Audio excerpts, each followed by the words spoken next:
طبیب ہے میں مریض عشق رسول ہوں۔ اعوذ باللہ من الشیطان الرجیم، بسم اللہ الرحمن الرحیم۔ خواتین و حضرات، السلام علیکم ورحمۃ اللہ وبرکاتہ۔ مغفرتہ پروگرام احکام شریعت اور نماز کے فرائض سے متعلقہ مسائل کے ساتھ ایک دفعہ پھر آپ کی خدمت میں شرف حاضری حاصل ہے۔ بیچ میں تھوڑا سا گیپ آیا، قربانی کے مسائل وغیرہ ہم نے بیان کیے، کچھ قربانی کے ایام کی وجہ سے کچھ ریگولر جو پروگرامز ہمارے ہوتے ہیں، ایسے بڑے ایونٹس جب آتے ہیں تو ریگولر پروگرام ہم تھوڑے عرصے کے لیے موقوف کر دیتے ہیں اور کچھ نئے پروگرامز تیار کر کے ہم چاہتے ہیں کہ لوگوں تک اس موقع کی مناسبت سے معلومات فراہم کی جائیں۔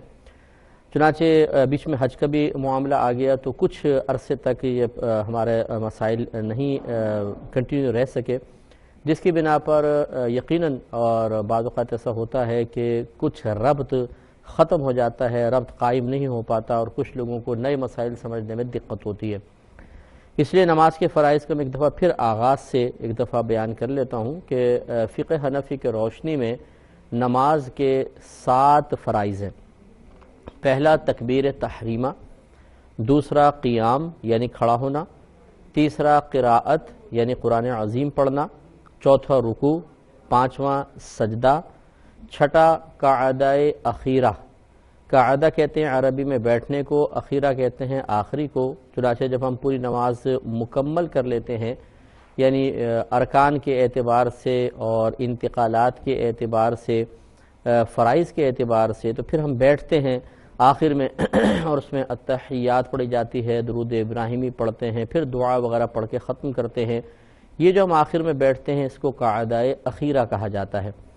یہ 6 ہو گئے، اور 7واں ہوتا ہے خروج بصنعہ۔ یہ تھوڑا سا مشکل لفظ لگے گا، عرف عام میں کہتے ہیں جی 7واں سلام ہے فرض، تو عوام کے لیے اتنا سمجھنا اچھا ہے کہ سلام 7واں فرض ہے، لیکن اگر آپ صحیح بات سمجھنا چاہیں تو یہ ہے کہ جب آپ قعدہ اخیرہ یعنی 6 فرض مکمل کر چکے ہوں تو اس کے التحیات وغیرہ پڑھنے کے بعد دوسری پڑھا آپ نے، دعا پڑھی، اس کے بعد کوئی بھی ایسا عمل جان بوجھ کر کرنا جو نماز کے خلاف ہو، یعنی اسے نماز میں نہیں کرنا چاہیے تھا یا اس سے نماز ٹوٹ جاتی ہو، اور ارادہ یہ ہو کہ میں اس کے ذریعے نماز سے باہر نکل جاؤں، تو نماز کے آخر میں کوئی ایسا عمل جان بوجھ کر نماز سے باہر نکلنے کے ارادے سے کرنا کہ جو عمل نماز کے خلاف ہو، اسے کہتے ہیں خروج بصنعہ، یعنی خروج نکلنا، بصنعہ اپنے ایک ارادے اور عمل کے ساتھ۔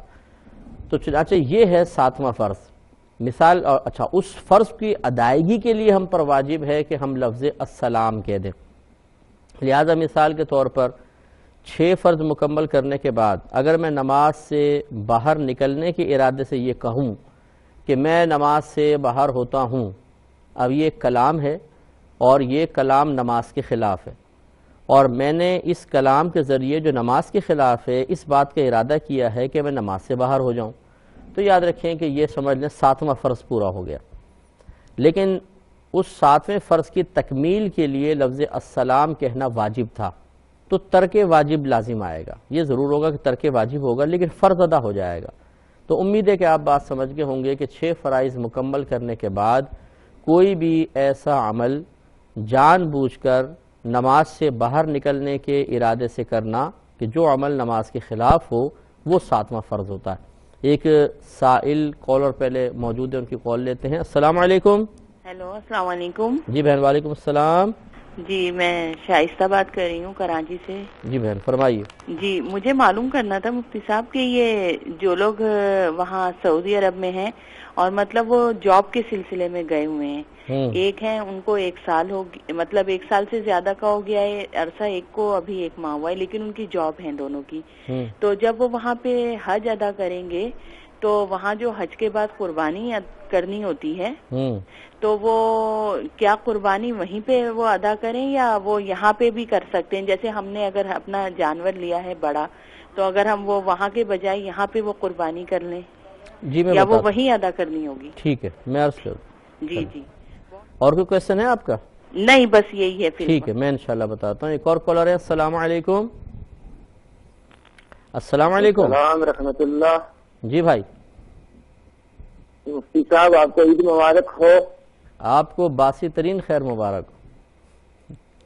مفتی صاحب میرے 2-3 سوال ہیں اور میں آپ کو بہت پیار کرتا ہوں اور محبت کرتا ہوں. آپ بہت کو کیا بتاؤں, لیکن آپ کو اللہ زندگی میں برکت عطا فرمائے اور اسی طرح ہم دین کا علم سیکھتے رہیں, بس یہی دعا ہے ہماری. بہت مہربانی, آمین. اور بہت بہت شکریہ آپ کی حوصلہ افزائی کا. ارشاد فرمائیے. جناب میرا پہلا سوال یہ ہے, اگر چوتھی رکعت 4 رکعت والی نماز میں آدھی اتحیات سے آگے نکل جاتے ہیں تو چوتھی رکعت میں پھر بھول کر آگے نکل گئے تو سجدہ سادہ کیسے ہوگا؟ سلام پھیرنے سے پہلے پھر سجدہ سادہ کرنا پڑے گا یا دوبارہ پڑھنی پڑے گی؟ یعنی 4 رکعت نماز پڑھ رہے تھے, غلطی کیا ہوئی ہے؟ غلطی سے آدھی اتحیات سے ہم آگے نکل گئے ہیں, پھر سوچا سجدہ سادہ کریں گے چوتھی رکعت میں, تو پھر بھول کر چوتھی رکعت سے بھی ہم آگے چلے گئے, پھر کیا حکم ہوگا اس کا؟ آپ کی صحیح بات سمجھ میں نہیں آ رہی.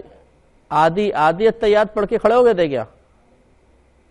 نہیں, کھڑے نہیں تھے, آگے نکل گئے درست کرنے کے لیے. اچھا ٹھیک ہے, میں بتاتا ہوں. اور تو دوسرا سوال ہے, اگر ادھر ہم نے نماز پڑھی عید کی جمعہ کو تو خود جمعہ نہیں پڑھا, بولا انہوں نے تو ایک ہی خطبہ ہوتا ہے, اس کا کیا حکم ہوگا؟ مطلب عید کی نماز کو کیا ہوا؟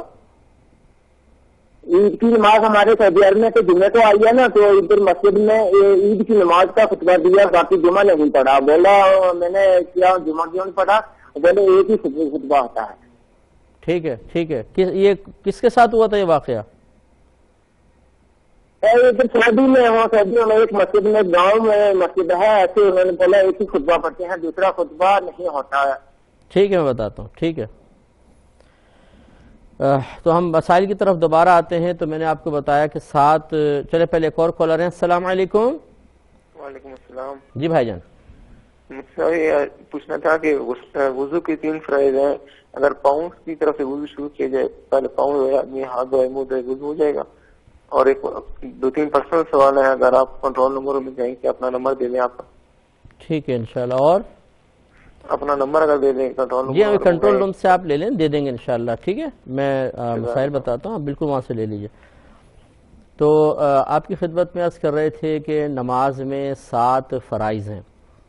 اس سے پہلے ہم نے 6 شرطیں بھی نماز کی بیان کی تھیں. 6 شرائط ہیں, 7 فرائض ہیں, اور ان دونوں کے مابین میں نے فرق آپ کو بتایا تھا کہ شرط وہ شے ہوتی ہے کہ جس پر کسی عبادت کا وجود موقوف ہوتا ہے. یعنی عبادت کی شرط سے مراد ہے وہ چیز کہ جس پر اس عبادت کا وجود موقوف ہو, یعنی اگر وہ شرائط نہ ہوں تو یہ عبادت شروع ہی نہیں ہوگی, اس کا وجود ہی نہیں ہوگا. اور فرائض وہ ہوتے ہیں کہ ان کے بغیر عبادت کا وجود تو ہوتا ہے لیکن عبادت کی تکمیل, کاملیت, مکمل ہونا ان پر موقوف ہوتی ہے.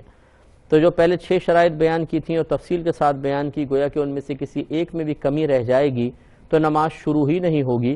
اور یہ 7 فرائض ہیں, اگر ان میں سے کسی میں کمی رہ جاتی ہے, مثال کے طور پر سوائے تکبیر تحریمہ کے, تو کیونکہ وہ نماز کی شرائط میں بھی ہے, باقی جو فرائض ہیں ان میں اگر کوئی کوتاہی رہ بھی جاتی ہے تو نماز کی فرضیت بسا اوقات ادا ہو جاتی ہے, لیکن نماز یعنی نماز مکمل نہیں ہوتی, تکمیل نہیں ہوتی. فرضیت تو پوری نہیں ہوگی, تکمیل نہیں ہوگی, یہ کہنا چاہیے. نماز کا وجود ہو جائے گا لیکن نماز مکمل نہیں ہوگی. اور واجب نماز کے یا کسی بھی عبادت کی وہ چیز ہوتی ہے کہ جس کے بغیر فرضیت تو پوری ہو جاتی ہے لیکن جو اس کی ایک کاملیت تھی, مکمل ہونا تھا, وہ نہیں ہوتا. تو فرض اور واجب میں یہ فرق ہوتا ہے, یہ دونوں نماز کے اندر ہوتے ہیں. فرض اگر نہ ہو تو نماز مکمل ہی نہیں ہوتی ہے, فرضیت ادا نہیں ہوتی ہے. لیکن اگر واجب ترک ہو جاتا ہے تو فرضیت ادا ہو جاتی ہے لیکن نماز کی تکمیل اس پر چونکہ موقوف تھی, نماز کامل نہیں کہلاتی, ناقص کہلاتی. ایک مختصر سا بریک لیں گے, ہمیں یقین ہے آپ ہمارے ساتھ ہی رہیں گے. میرے ورد لب ہے نبی مقام حبیب ہے, میں مریض عشق رسول ہوں. بسم اللہ الرحمن الرحیم. پہلے کالز لیں گے پھر انشاءاللہ مسائل کی طرف آئیں گے. السلام علیکم. ہلو. السلام علیکم. وعلیکم السلام. جی بھائی جان فرمائیے. مفتی صاحب میں نے ایک سوال پوچھنا تھا آپ سے. جی اپنے ٹیلی ویژن کی آواز پہ اپنی آواز کو نہ سننے اس کو بند کر دیں, آپ مجھ سے بات کریں, ٹھیک ہے؟ ہاں جی, میں نے آپ سے سوال پوچھنا تھا. ہم لوگ پہلے بھی سوال پوچھتے تھے لیکن ہم لوگ کی کال نہیں ملی.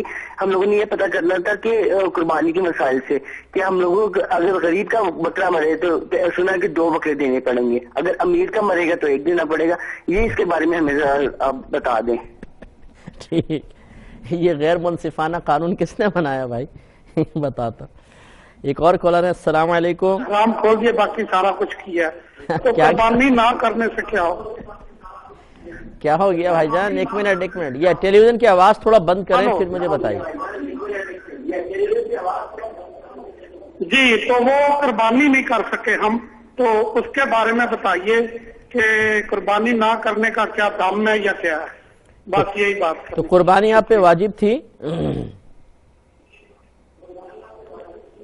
جی قربانی تو واجب تھی. ہاں ٹھیک ہے, میں بتاتا ہوں. ٹھیک ہے, میں عرض کرتا ہوں. تو آپ کی خدمت میں فرائض بیان ہو رہے تھے. پہلا فرض ہے تکبیر تحریمہ. تکبیر تحریمہ کا مطلب یہ ہے کہ اللہ تبارک و تعالیٰ کے کسی محترم نام کا ذکر کر کے نماز کو شروع کرنا, یہ ہے فرض. اور اس کے بعد ایک چیز اس میں واجب ہوتی ہے کہ لفظ اللہ اکبر سے شروع کرنا واجب ہے. لہذا معلوم یہ ہوا کہ میں اور سمجھاتا ہوں آپ کو کہ اگر کسی نے اللہ العظیم کہہ کر ہاتھ باندھ لیے تو اس کا فرض پورا ہو گیا, کیونکہ اللہ تبارک و تعالیٰ کا نام ذکر کر کے نماز کو شروع کرنا یہی اس پہ لازم تھا, یہ فرض ہو گیا. لیکن ترک واجب ہوا اس لیے کہ یہاں لفظ اللہ اکبر کہنا ضروری تھا. تو جب ہم لفظ اللہ اکبر کہتے ہیں تو اس میں 2 چیزیں پوری ہو جاتی ہیں, فرائض پورے ہو جاتے ہیں. ایک تکبیر, ایک اللہ کا نام ذکر کرنا, اور دوسرا لفظ اللہ اکبر کہنا. یعنی فرض بھی پورا ہو جاتا ہے اور واجب بھی پورا ہو جاتا ہے, اس لیے اس لفظ کو کہنا چاہیے. اور اس میں تھوڑا سا کلام کر چکا ہوں کہ بعض لوگ اللہ کہتے ہیں, یہ غلط ہے. اللہ لا کو اٹھائیں گے, اللہ اکبر, اور اس طرح اکبر نہیں کہیں گے, یہ غلط ہے. اکبر فوراً کہیں گے, اکبر غلط ہے. اس سے معنی بدل جائیں گے اور انسان گناہگار ہوگا.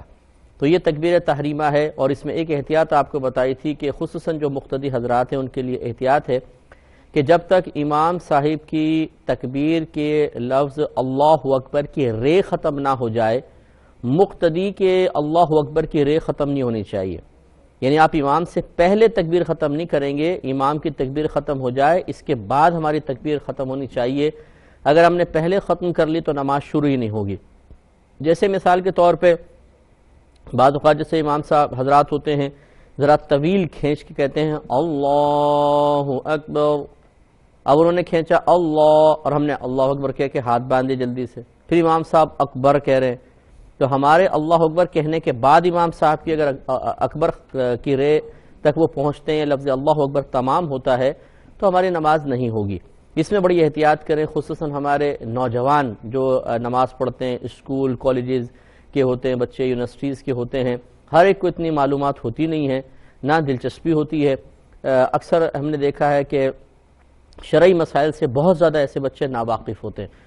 تو لہذا ان کو چاہیے کہ اس پہ ضرور احتیاط کریں کہ جب تک امام صاحب کے لفظ اللہ اکبر کی رے مکمل نہ ہو جائے وہ اپنی تکبیر کو تمام نہ کریں. اس میں بہترین طریقہ یہ ہوتا ہے کہ امام صاحب جو اللہ اکبر کہنے لگیں تو پھر آپ آخر میں ہاتھ اٹھائیں اللہ اکبر. یعنی امام کی تکبیر کے متصل ویسے کہنا چاہیے ہمیں, لیکن اس طرح احتیاط سے کہ امام صاحب کی تکبیر ختم ہو اس کے بعد پھر ہماری تکبیر ختم ہو. دوسرا قیام ہوتا ہے. یہ یاد رکھیں کہ فرائض یا واجبات ہوں ان میں قیام فرض ہے. مثال کے طور پہ جیسے فجر, ظہر, عصر, مغرب, عشاء کے فرائض ہیں ان میں, اس طرح وطر واجب ہے اس میں, عیدین واجب ہیں اس میں, اور اس طرح سنت فجر اگرچہ سنن ہیں لیکن چونکہ ان کی احادیث کریمہ میں بہت زیادہ تلقین آئی ہے, بہت زیادہ تاکید آئی ہے, تو بعض ہمارے اکابرین نے سنن فجر کو قریب واجب مانا ہے, یعنی بالکل واجب کے قریب مانا ہے. اس لیے فقہا اس میں بھی احتیاطاً کہتے ہیں کہ قیام کھڑے ہو کر اس کو پڑھنا چاہیے. باقی فرائض اور واجبات اور سنن فجر کے علاوہ، فجر کی 2 سنتوں کے علاوہ جتنی بھی باقی سنتیں ہیں، نوافل ہیں، چاہے وہ سنت مؤکدہ ہوں، غیر مؤکدہ ہوں، باقی نوافل ہیں، ان میں قیام فرض نہیں ہوتا ہے، ان میں سنت ہے قیام کرنا۔ لہذا اگر کوئی سنت مؤکدہ جان بوجھ کر بغیر کسی عذر کے بیٹھ کے پڑھے گا، نماز صحیح ہو جائے گی۔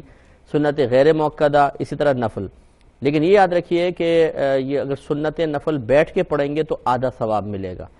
اگرچہ ہمارے نبی کریم صلی اللہ علیہ وسلم سے خصوصاً عشاء کے آخر کے 2 نوافل بیٹھ کے پڑھنا ثابت ہے، لیکن نبی کریم صلی اللہ علیہ وسلم نے واضح طور پہ فرمایا کہ جو بیٹھ کے پڑھے گا اس کے لیے آدھا ثواب ہے۔ تو اس لیے بعض اوقات سنت کی پیروی پہ ثواب کی کمی بھی سرکار نے بیان فرمائی۔ ہاں، آپ کی خصوصیت تھی کہ آپ بیٹھ کے پڑھیں، تب بھی آپ کے لیے ثواب بہت زیادہ تھا، لیکن ہمارے لیے نبی کریم صلی اللہ علیہ وسلم نے واضح طور پہ بیان فرما دیا کہ اگر تم پڑھنا چاہو تو کھڑے ہو کر پڑھو، بیٹھ کے پڑھیں گے تو آدھا ثواب ملے گا۔ تو اس لیے بعض ہماری بہنیں جیسے عشاء کی نماز ہوتی ہے وہ کہتی ہیں کہ جی ہم تو بہت تھک جاتے ہیں دن بھر میں، اور بڑی سستی طاری ہوتی ہے کہ عشاء کی نماز کیسے پڑھیں، اتنی لمبی نماز ہے۔ ان کے لیے ہمارا مشورہ یہ ہے کہ پہلے کی 4 سنتیں غیر مؤکدہ ہیں، آپ بیٹھ کے پڑھ لیں، 4 فرائض کھڑے ہو کر پڑھیں، پھر 2 سنت 2 نفل بیٹھ کے پڑھ لیں، 3 وتر کھڑے ہو کے پڑھیں، آخری کو 2 نفل بیٹھ کے پڑھ لیں، تو آپ کے لیے آسانی رہے گی۔ اور اس طرح نفس ہیلے بہانے کر کے نماز کو چھوڑنے کے لیے آپ کو مجبور نہیں کرے گا اور ترغیبیں نہیں دے گا۔ اسی طرح تراویح جو ہے یہ بھی سنن مؤکدہ ہوتی ہیں، ان میں بھی قیام فرض نہیں ہے۔ لہذا اگر جیسے بہنیں بعض اوقات ہوتی ہیں گھر میں رمضان میں خاص طور پہ دن بھر میں کام کر کے، اور خصوصاً افطار بنانا، تیار کرنا، پھر دسترخوان سمیٹنا، برتن دھونا، اس میں بہت زیادہ تھک جاتی ہیں، اور پھر اس کے بعد 20 رکعت تراویح ان کو ایک بہت بڑا بوجھ محسوس ہوتا ہے۔ اور صحیح بات ہے، جو کام کرتا ہے اور تھکن اس پہ غالب ہوتی ہے وہی اس کیفیت کو جان سکتا ہے۔ ہم یہ نہیں کہہ رہے کہ وہ بہانے کرتی ہیں، لیکن ہماری بہنوں کے لیے گزارش ہے کہ اگر وہ بیٹھ کر یہ سنن مؤکدہ ادا کر لیں، 20 کی 20 تراویح بیٹھ کے پڑھ لیں، ادا ہو جائیں گی اور ان کو ثواب بھی ملے گا، اور اس طرح تراویح چھوڑنے کا وبال بھی ان کے سر پر نہیں ہوگا۔ تو قیام کرنا نماز میں، فرائض میں، واجبات میں فرض ہے۔ ہاں، اب اگر کوئی بیچارہ صحیح عذر میں مبتلا ہے کہ اگر وہ کھڑے ہو کر نماز پڑھتا ہے تو مثال کے طور پہ سخت پین ہو جاتا ہے، پیروں میں درد ہوتا ہے، جسم میں درد ہوتا ہے، یا سر میں شدید قسم کا درد ہوتا ہے، اور اسی طریقے سے بعضوں کو پیشاب کے قطرات کے آنے کی بیماری ہوتی ہے، اگر وہ کھڑے ہو کر پڑھیں، رکوع میں جائیں، سجدے میں جائیں تو اس حرکت کی بنا پہ قطرات خارج ہو جاتے ہیں، اور اگر وہ بیٹھ کے پڑھیں تو ایسا کچھ بھی نہیں ہوتا ہے۔ تو اس طرح کی کوئی عذر اگر لاحق ہو جاتے ہیں تو، یا ریڑھ کی ہڈی میں جیسے بہت زیادہ درد ہوتا ہے، بعضوں کو کھڑے ہو کر بھی نہیں پڑھ سکتے ہیں، تو وہ بیٹھ کر پڑھ سکتے ہیں، ان کو اجازت ہے۔ اسی طریقے سے اگر کوئی سجدے پر قدرت نہیں رکھتا ہے، مثلا کھڑا ہو سکتا ہے اور تھوڑا بہت رکوع میں جھک بھی سکتا ہے، لیکن سجدہ کرتا ہے تو شدید درد شروع ہو جاتا ہے، یا پیشانی پہ اور ناک پہ کوئی دانہ نکل آئے ہیں، اب اگر وہ خالی ناک پہ بھی سجدہ نہیں کر سکتا، پیشانی تو لگا نہیں سکتا، ناک پہ بھی سجدہ نہیں کر سکتا ہے، تو اس سے بھی قیام ساقط ہو جاتا ہے۔ تو جو سجدے پہ مکمل طور پہ قدرت نہیں رکھتا اس کے لیے قیام بھی لازم نہیں رہتا، وہ بیٹھ کے نماز کو ادا کر سکتا ہے۔ یہ اچھی طریقے سے آپ ذہن میں رکھ لیں۔ اور یہ فقہا نے ضرور بیان فرمایا کہ اگر کوئی شخص کچھ نماز کھڑے ہو کر پڑھ سکتا ہو اور باقی بیٹھ کے تو اسی طرح کرے۔ ایک مختصر سا بریک لیں گے، ہمیں یقین ہے آپ حسب سابق ہمارا انتظار فرمائیں گے۔ میرے ورد لب ہے نبی نبی نبی، میرا دل مقام حبیب ہے، میں مریض عشق رسول ہوں۔ بسم اللہ الرحمن الرحیم، پہلے کال پھر جوابات۔ السلام علیکم۔ السلام علیکم جی وعلیکم السلام جی، حضرت ارشاد فرمائیں۔ ہاں جی مفتی صاحب ہے دسو کہ جڑے وتر نے یہ صبح تہجد دے نال پڑھ لے جان؟ تہجد کے ساتھ؟ ہاں تہجد کے ساتھ۔ ٹھیک ہے، اور ہاں جی، اور کوئی کویشچن ہے؟ اور پوچھنا ہے سود کے مطلب یہ بانڈ لینے خرید ہے؟ ٹھیک ہے، اور میں عرض کرتا ہوں انشاءاللہ۔ اور کوئی کویشچن ہے آپ کا؟ یہ بس چلیں ایک نیکسٹ کالر ہیں. السلام علیکم. السلام علیکم. وعلیکم السلام. جی کہہ رہے تھے میرے ابا کسی کا عقیقہ نہیں کیے ہیں اور میری عمر 35 ہے. اچھا عقیقہ نہیں کیا ابا جان نے؟ نہیں کیا، کسی کا نہیں کیا. تو ایسے میں مطلب کیسے کیا یہ ہے؟ جی میں عرض کرتا ہوں. اور کوئی کویشچن آپ کا؟ جی بس یہی کوشچن ہے. جی میں عرض کرتا ہوں انشاءاللہ. میں عرض کرتا ہوں ایک بہن نے کویشچن کیا، جوابات کی طرف آتے ہیں انشاءاللہ. مسائل پھر نیکسٹ پروگرام میں کنٹینیو رکھیں گے. ایک بہن نے فرمایا کہ بعض لوگ سعودی عرب میں جاب کرتے ہیں، ایک سال کے سے گئے ہوئے ہیں، ایک ماہ سے گئے ہوئے ہیں، اور وہاں پہ حج کا سیزن آ گیا، وہ حج کر رہے ہیں. تو کیا وہ قربانی وہیں پر کریں گے یا پاکستان میں بھی کسی کو اپنا وکیل بنا سکتے ہیں؟ دیکھیے سب سے پہلے تو یہ دیکھا جائے، اس میں تھوڑی سی تفصیل ہے کہ وہ حج کون سا کر رہے ہیں. حج افراد ہے یا حج تمتع یا حج قران. حج افراد میں صرف حج کا احرام باندھا جاتا ہے، عمرے کا نہیں. اگر وہ لوگ یہی انہوں نے کیا کہ ڈائریکٹ بس ان ایام میں حج کا احرام باندھ کر وہ ارکان انہوں نے ادا کیے ہیں، صرف حج کے عمرہ نہیں کیا ہے، تو حج افراد کرنے والے پر حج کے شکرانے کے طور پر قربانی واجب نہیں ہوتی ہے. تو لہٰذا وہ والی قربانی تو جو حج کی قربانی کہلاتی ہے ان پر نہیں ہے. باقی اب اگر وہ مالک نصاب ہیں تو ان کے اوپر عید الاضحیٰ والی قربانی واجب ہوئی. اس میں اب ان کو اختیار ہے، چاہے تو حدود حرم میں کر لیں جو انتہائی افضل ہے ان کے لیے، کیونکہ وہاں پر ایک نیکی 1,00,000 نیکی کے برابر ہے. مکہ المکرمہ کے بارے میں ویسے یہ ہے کہ جس نے اس میں ایک نیکی کی تو 1,00,000 نیکی کے برابر. تو مکے میں ذبح کر لیں، 1,00,000 قربانیوں کا ثواب ملے گا. لیکن ان کے لیے یہ بھی جائز ہے کہ وہ یہاں پر فون کے ذریعے کسی کو اپنا وکیل بنا دیں کہ آپ میری طرف سے کر لیجئے گا. جیسے کہ آپ نے بتایا کہ یہاں ایک بڑا جانور لے لیں اور ان کا بھی ایک حصہ رکھ لیں، تو اگر وہ اجازت دے دیتے ہیں تو بالکل آپ ان کی اجازت سے ان کا حصہ یہاں پر دے سکتے ہیں، ان کی قربانی ادا ہو جائے گی. اور اگر وہ حج تمتع یا حج قران کر رہے ہیں تو پہلے ایک بات یاد رکھیں کہ جو حج تمتع کرنے والا ہے یا حج قران کرنے والا ہے، اس پر ایک قربانی تو حج کے شکرانے کے طور پہ واجب ہے، چاہے یہ فقیر ہی کیوں نہ ہو. یعنی غنی ہونا ضروری نہیں ہے، یہ چاہے فقیر ہی کیوں نہ ہو، حج تمتع اور حج قران کرنے والے پر حج کے شکرانے کے طور پر قربانی واجب ہے. اور وہ قربانی حدود حرم میں ہی کرنی ہوتی ہے، وہ باہر نہیں کر سکتے ہیں. تو حج والی قربانی اگر حج تمتع نے کیا ہے، حج قران، تو وہ تو وہاں پر واجب تھی. اب پھر دوسری بات وہی آ گئی عید الاضحیٰ کی. وہ وہی مسئلہ ہے جو حج افراد والے پر ہے کہ اگر اس کے علاوہ حج کی قربانی کے علاوہ ان کے پاس نصاب کے برابر رقم موجود ہے اور دیگر شرائط بھی ان میں پائی جاتی ہیں تو ان پہ قربانی عید الاضحیٰ والی بھی واجب ہوئی. اب چاہیں تو اسے حدود حرم میں ادا کریں، جیسے ہم نے آپ کو بتایا کہ مکے میں اگر کریں گے تو 1,00,000 قربانیوں کا ثواب، اور چاہیں تو وہ پاکستان میں کسی کو اپنا وکیل بنا سکتے تھے. امید ہے آپ کو بات سمجھ میں آ گئی ہوگی. ایک بھائی نے فرمایا کہ ہم یہ اتحیات پڑھ رہے تھے قاعدہ اخیرہ میں، تو آدھی پڑھی غلطی سے، اس کو چھوڑ کر پھر یہ درود ابراہیمی پہ چلے گئے اور اس کے بعد دعا پڑھ لی اور پھر بعد میں یاد آیا تو کیا کریں؟ دیکھیں اتحیات جتنی دیر پڑھی جاتی ہے اتنی دیر بیٹھنا فرض ہے. یہ ہے قاعدہ اخیرہ، اتنی دیر بیٹھنا فرض، اور اس میں اتحیات کا پڑھنا واجب ہے.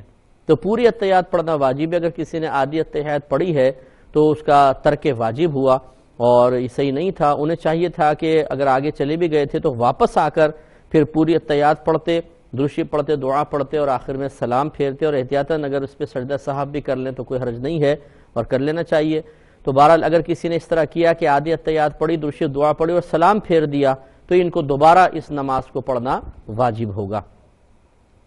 بھائی فرماتے ہیں کہ یہ جہاں پر تھے، کہاں پہ پتہ نہیں، عرب کے کسی علاقے میں ہیں شاید، یہ کہتے ہیں کہ وہاں پر عید کی نماز پڑھی گئی تو لوگ عید کے یعنی جمعے کے دن جیسے عید پڑھی تو پھر جمعہ نہیں پڑھتے ہیں کہ یہ عید کا خطبہ ہی کافی ہے.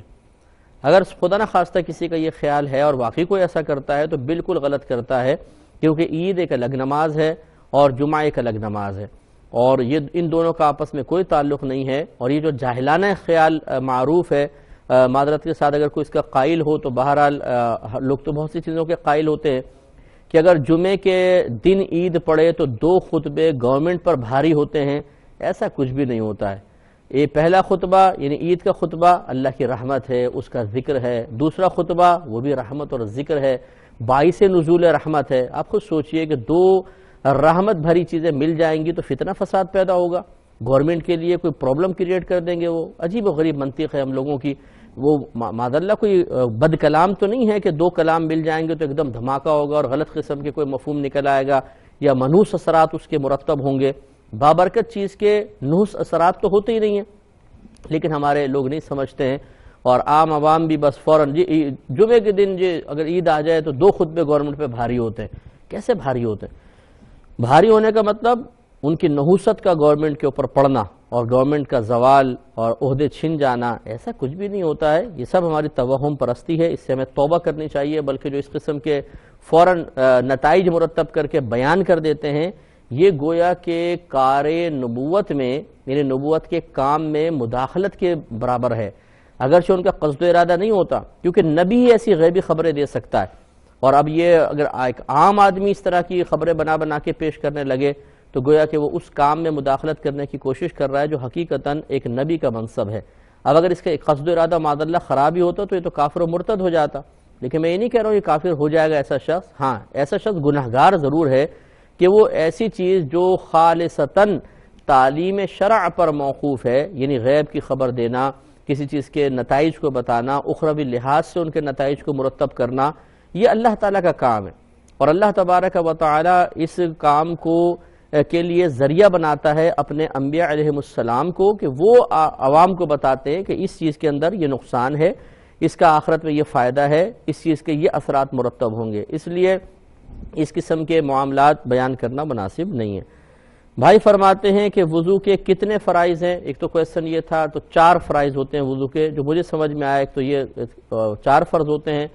ایک چہرہ دھونا، دوسرا دونوں ہاتھ کوہنیوں سمیت دھونا، تیسرا چوتھا کم از کم چوتھائی سر کا مسح کرنا، اور چوتھا دونوں پیر ٹخنوں سمیت دھونا.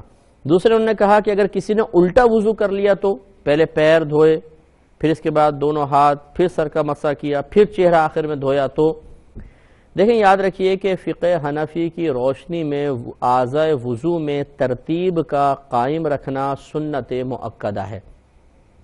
قرآن میں اللہ تبارک و تعالی نے جس ترتیب سے فرائض کو بیان کیا ان میں سب سے پہلے چہرہ ہے، اس کے بعد دونوں ہاتھ کوہنیوں سمیت دھونا، پھر سر کا مسح کرنا، اور اس کے بعد دونوں پیر ٹخنوں سمیت دھونا ہے. یہ 4 فرائض قرآن میں اس ترتیب سے بیان ہوئے ہیں، لہذا ان کی ترتیب قائم رکھنا فقہ حنفی کی روشنی میں یہ فرائض میں سے نہیں ہے بلکہ یہ سنت مؤکدہ ہے. امام مالک رحمۃ اللہ علیہ ترتیب کے قائل ہیں، وہ کہتے ہیں کہ ترتیب خلاف ترتیب کیا تو وضو ہی نہیں ہوگا. لیکن فقہ حنفی میں ترتیب کا خیال رکھنا سنت مؤکدہ میں سے ہے، لہذا اگر اس کے 1-2 بار ترک کیا تو برا کیا، لیکن عادت بنا لیں گے تو گناہگار ہوں گے، یہ یاد رکھیں. تو اس لیے یہ فرائض واجبات میں سے نہیں ہے. بھائی نے ایک بڑی عجیب و غریب بات، یہ بھی وہ ہمارے ریڈی میڈ مفتیان کرام کا فتویٰ، یعنی عوامی مفتیان کرام جو ہوتے ہیں، کہ اگر کوئی قربانی کے لیے غریب بکرا لے کر آیا اور قربانی سے پہلے مر گیا تو اس کو 2 بکرے مزید ذبح کرنے پڑیں گے، اور مالدار آدمی کا بکرا مر گیا تو 1 بکرا ذبح کرنا پڑے گا. آپ دیکھیے منطق کتنی عجیب و غریب ہے. شریعت تو غریب سے بوجھ اتارتی ہے، شریعت لوگوں کو حرج، تکلیف اور شدت سے باہر نکالنے کی مطلب جستجو میں ہے، یہ سمجھ لیجئے. یعنی لگتا ہے ایسا ہے، وہ شریعت باقاعدہ جستجو نہیں کر رہی ہے. اللہ تبارک و تعالیٰ نے جو تعلیم بیان فرمائی اس پہ غور کریں تو وہ تعلیم یہی تقاضا کرتی نظر آتی ہے کہ لوگوں کو حرج سے بچاؤ، ان کو تکلیف سے بچاؤ، ان کو مصیبت سے بچاؤ، ان کو آزمائش سے جتنا ہو سکتا ہے نکالو. یہی مطلب ہمارے نبی کریم صلی اللہ علیہ وسلم نے بھی جب آپ کسی کو حاکم بنا کر بھیجتے تھے، خصوصاً حضرت معاذ بن جبل رضی اللہ تعالی عنہ کو آپ نے یمن کا حاکم بنا کر بھیجا تو آپ نے ارشاد فرمایا کہ لوگوں کو خوشخبری سناؤ، ان میں تنفر نفرت پیدا نہ کرو، انہیں آسانیاں دو، ان میں سختی کو پیدا نہ کرو.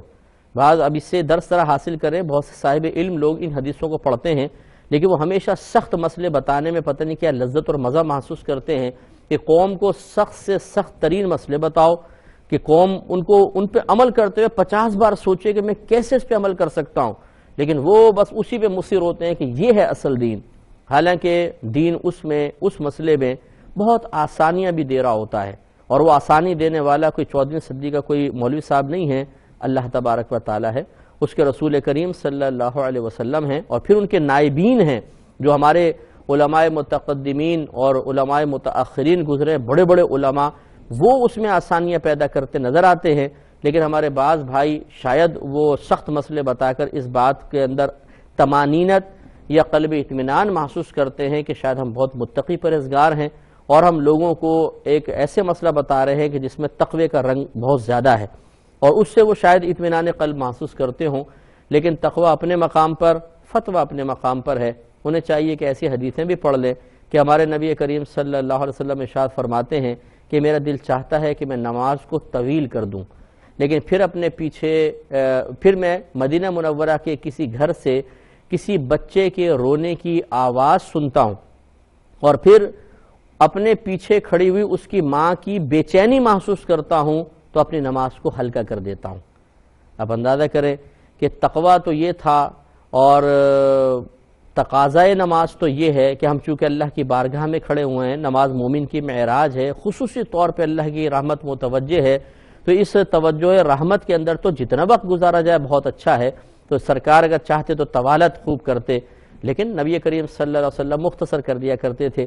ایک صحابی کے بارے میں لوگوں نے آ کے عرض کیا، رسول اللہ آپ نے ایک امام مقرر فرمایا تھا، اور وہ عشاء میں اتنی لمبی لمبی قراءت کرتے ہیں کہ چھوٹی راتیں جیسے سردیوں کی ہوتی ہے، گرمیوں کی جیسے راتیں ہوتی ہیں، کہ بعض اوقات جب وہ قراءت ختم کرتے ہیں ہم گھر جاتے ہیں تھوڑی دیر بعد ہی فجر کا ٹائم ہو جاتا ہے، یعنی اتنی طویل وہ نماز پڑھاتے تھے۔ اور وہ کہتے تھے، لوگوں نے عرض کیا رسول اللہ ہم تو کھیتی باڑی کرنے والے لوگ ہیں جو فجر پڑھتے ہی پھر کھیتوں میں نکل جاتے ہیں، تو ہمیں آرام کا ٹائم ہی نہیں ملتا۔ اب دیکھیے، اگر یہ آج کل کے جیسے بعض لوگ ہیں جن کو بڑا مزہ آتا ہے لوگوں کو سخت ترین مسئلے بتانے میں، اور اگر کوئی واقعی مزاج شریعت کو سمجھتے ہوئے لوگوں کے سامنے آسان مسائل بیان کرے تو یہ اس کا مذاق اڑاتے ہیں۔ ان کو ذرا دیکھنا چاہیے کہ نبی کریم صلی اللہ علیہ وسلم نے جواب میں کیا فرمایا۔ ان کو یہ فرمایا کہ تم شکایت کر رہے ہو میرے ایک صحابی کی، میرے امام کی شکایت کر رہے ہو جو لمبی نمازیں پڑھا رہا ہے، قرآن زیادہ پڑھ رہا ہے، تمہیں اللہ کے قریب کر رہا ہے، کچھ حیا کرو، شرم کرو۔ نہیں، بلکہ ہمارے نبی کریم صلی اللہ علیہ وسلم سخت جلال میں تشریف لے آئے، اور آپ نے ارشاد فرمایا کہ میں نے تمہیں اس لیے وہاں پہ مقرر نہیں کیا کہ تم لوگوں میں تنفر پیدا کرو اور سختی کرو، بلکہ آپ نے ارشاد فرمایا کہ لوگوں کے اندر آسانی پیدا کرو، ان کو خوشخبری سناؤ، ان کو نفرت، ان کے اندر نفرت پیدا نہ کرو۔ اور ایک روایت کے مطابق آپ نے ایک امام کو اسی طرح معزول فرما دیا تھا، ان کو ہٹا کے دوسرے امام مقرر کیا تھا۔ تو بہرحال یہ ایک الگ پورا مستقل موضوع ہے، کبھی موقع ملا انشاءاللہ میں آپ کو وہ احادیث، وہ قرآن کی آیات تمام یکجا کر کے آپ کی خدمت میں عرض کروں گا، جس سے یہ ثابت ہوتا ہے کہ شریعت آسانی چاہتی ہے۔ تو لہذا بہرحال جب شریعت آسانی چاہتی ہے تو آپ یہ دیکھیے کہ غریب آدمی جس کے پاس قربانی کے پیسے ہی نہیں تھے، یعنی اس پہ واجب بھی نہیں تھی، لیکن اس نے ہمت کر کے ایک بکرا لے آیا اور وہ مر گیا، تو اب اس پہ 2 بکرے لازم کر دیے جائے، اور غنی آدمی جو لا سکتا ہے اس کے لیے 1 بکرا ہو، یہ غلط ہے۔ لہذا یہ یاد رکھیں کہ غریب کا بکرا اگر مر گیا تو اس پر دوسری قربانی کرنا واجب نہیں ہے، اور اگر غنی کا بکرا مر گیا تو پھر اس کو دوسرا بکرا لانا پڑے گا۔ بھائی نے فرمایا کہ ان پہ قربانی واجب ہو چکی تھی لیکن کسی وجہ سے کر نہیں سکے، تو کیا کریں؟ دیکھیں یہ مسئلہ ہم نے بارہا بتایا، اور قربانی کے ایام میں یہ آپ شاید دیکھ نہیں سکے ہوں گے، بہرحال ہم نے بیان کیا تھا کہ اگر کسی صاحب نصاب شخص پر قربانی واجب تھی، دیگر شرائط جمع تھی، اور وہ کسی وجہ سے قربانی نہ کر سکا، تو اب قربانی کی قضا نہیں ہوتی ہے۔ یعنی ایسا نہیں ہو سکتا کہ یہ سوچے چلو اس سال نہیں کر سکا، میں اگلے سال 2 جانور کر دوں گا، ایک پچھلے سال کی قضا اور ایک اگلے سال کا جانور۔ ایسا نہیں ہوتا، قربانی کی قضا نہیں ہوتی، اس کا صرف کفارہ ہوتا ہے۔ اور کفارہ یہ ہے کہ جب قربانی کا ایام گزر گئے تو ایک قربانی کے برابر قیمت صدقہ کرنا واجب ہے، وہ چاہے آپ بکرے کی قیمت کر دیں، یہ بھی ایک قربانی ہے، یا گائے کے 7ویں حصے کے برابر رقم صدقہ کر دیں کہ یہ بھی ایک حصہ ایک پوری قربانی ہوتا ہے۔ تو لہٰذا اب آپ کے چونکہ دن گزر چکے ہیں ایام قربانی، آپ ایک جانور کے برابر یا ایک حصے کے برابر رقم صدقہ کر دیں بطور کفارہ، تو انشاءاللہ آپ کا کفارہ ادا ہو جائے گا، اور ساتھ ہی ساتھ اللہ تعالیٰ کی بارگاہ میں ترک واجب کی وجہ سے توبہ بھی کریں۔ اب آپ کی کیا عذر تھا مجھے نہیں معلوم، لیکن بہرحال آپ احتیاطاً اللہ کی بارگاہ میں توبہ کر لیں کہ اللہ تعالیٰ میں وقت واجب کو ادا نہیں کر سکا، جس کی بنا پہ گناہگار ہوا، تو میرے اس گناہ کو معاف فرما دے، اور اب میں یہ اتنی رقم صدقہ کر رہا ہوں، بطور کفارہ صدقہ کر رہا ہوں، اس کو اپنی بارگاہ میں قبول فرما کر میری اس قربانی کو اپنی بارگاہ میں قبول فرما لے، تو اللہ کی رحمت بہت بڑی ہے، اللہ تعالیٰ کرم فرمائے گا انشاءاللہ۔ ایک بھائی نے فرمایا کہ کیا ہم تہجد کے ساتھ وتر پڑھ سکتے ہیں، یعنی وتر کو مؤخر کر دیں اور تہجد کے ساتھ پڑھیں؟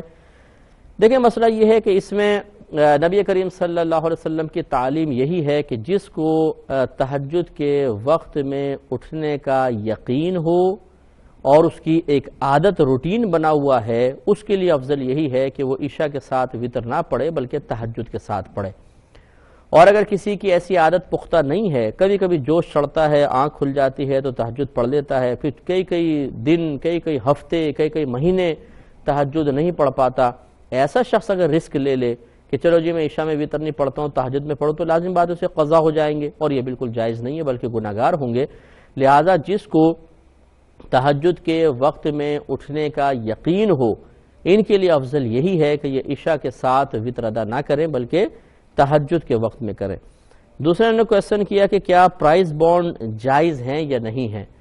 دیکھیں اس میں علماء کی آراء مختلف ہیں، لیکن ہمارے نزدیک پرائز بانڈ بالکل جائز ہے۔ اس میں نہ سود کا عنصر ہے اور نہ اس میں جوئے کا معنی صحیح طریقے سے متحقق ہوتا ہے، مطلب متحقق نہیں ہوتا ہے۔ وجہ آپ کو سمجھاتے ہیں کہ اصل میں سود کی تعریف ایک یہ ہے کہ کوئی مالی معاملہ طے کرتے وقت کچھ زیادتی کو مشروط ٹھہرا لینا، یہ ہوتا ہے سود کی تعریف۔ مثال کے طور پر آپ نے مجھے 1 لاکھ روپے دیے اور آپ یہ کہتے ہیں کہ شرط یہ ہے، میں آپ کو قرضہ دیتا ہوں لیکن شرط یہ ہے کہ جب آپ واپس کریں گے تو 1,25,000 روپے واپس کریں گے، اور خدا نخواستہ میں کہوں چلو ٹھیک ہے مجھے منظور ہے، تو یہ ایک مالی معاملہ ہو رہا ہے، اور مالی معاملہ طے کرتے وقت ایک زیادتی کو ذکر کیا گیا، یعنی جب میں 1,25,000 دوں گا تو 1 لاکھ تو قرضہ ہے اور 25,000 اس پر زیادتی ہے، تو زیادتی کا ذکر ہوا اور اس کو مشروط بھی ٹھہرا لیا گیا ہو، یعنی بوقت عقد جب یہ مالی معاملہ ہو رہا تھا اور یہ مشروط ٹھہرا لیا گیا کہ شرط یہ ہے 1 لاکھ دیتے ہیں 1,25,000 واپس لیں گے، تو جب یہ تینوں چیزیں جمع ہو جائیں کہ مالی معاملہ طے کیا جا رہا ہو، اس میں زیادتی بھی ہو اور اسے مشروط بھی ٹھہرا لیا گیا ہو۔ مشروط ٹھہرانے کا مطلب یہ ہے کہ ایسا لازم ہوگا، ضرور ایسا ہوگا، یہ مشروط ٹھہرانے کا مطلب ہے، تو یہ غلط ہوگا، سود ہوگا۔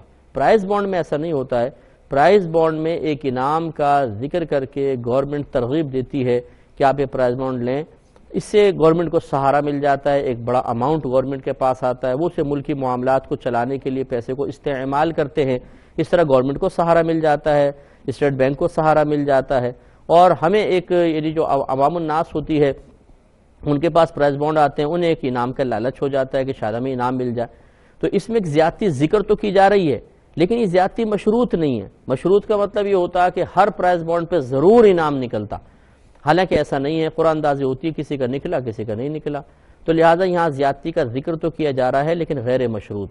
یہ بالکل ایسا ہے جیسے آپ نے دیکھا ہوگا گھی کی ترغیب دیتے ہوئے، یا جتنی بھی سم وغیرہ کی جتنی بھی کمپنیز ہیں، یہ تمام کی تمام آج کل ترغیبیں دیتی ہیں، آپ ہمارا یہ لے لیں، پیکیج لے لیں، آپ کو یہ بینیفٹس ملیں گے، یہ لے لیں، یہ آپ کو فائدے حاصل ہو جائیں گے۔